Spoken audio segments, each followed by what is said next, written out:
Check this.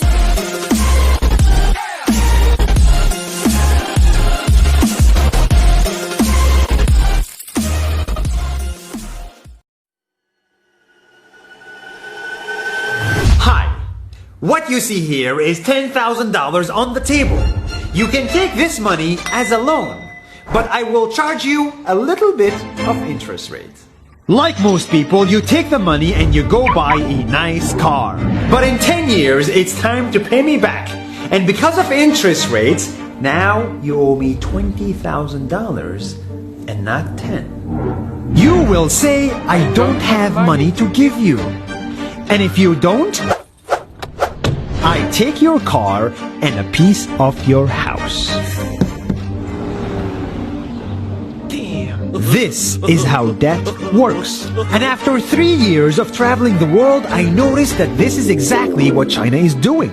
For example, take the small island nation of Sri Lanka. This developing country needs money and China has a lot of it.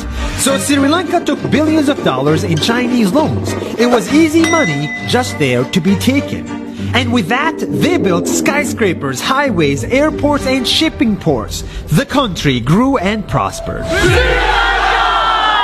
But few years later, this easy money came with interest rates, and Sri Lanka was so much in debt that it couldn't pay back China its money. And the only way out was to give China control of what they had built.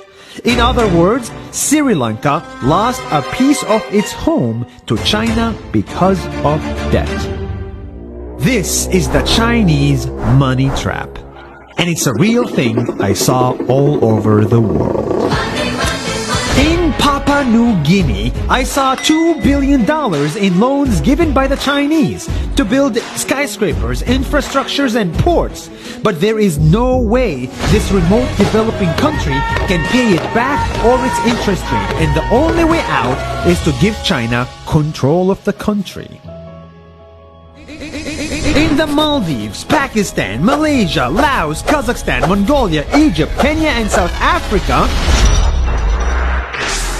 the same thing is happening, and many countries are struggling to pay back Chinese loans. If you look closely, all these infrastructure projects like highways, ports, and bridges connect to China through the sea or through the land to form something far bigger, far more powerful than just a bridge.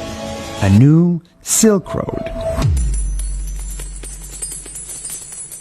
The world is already made by China, and I think slowly it will be owned by China.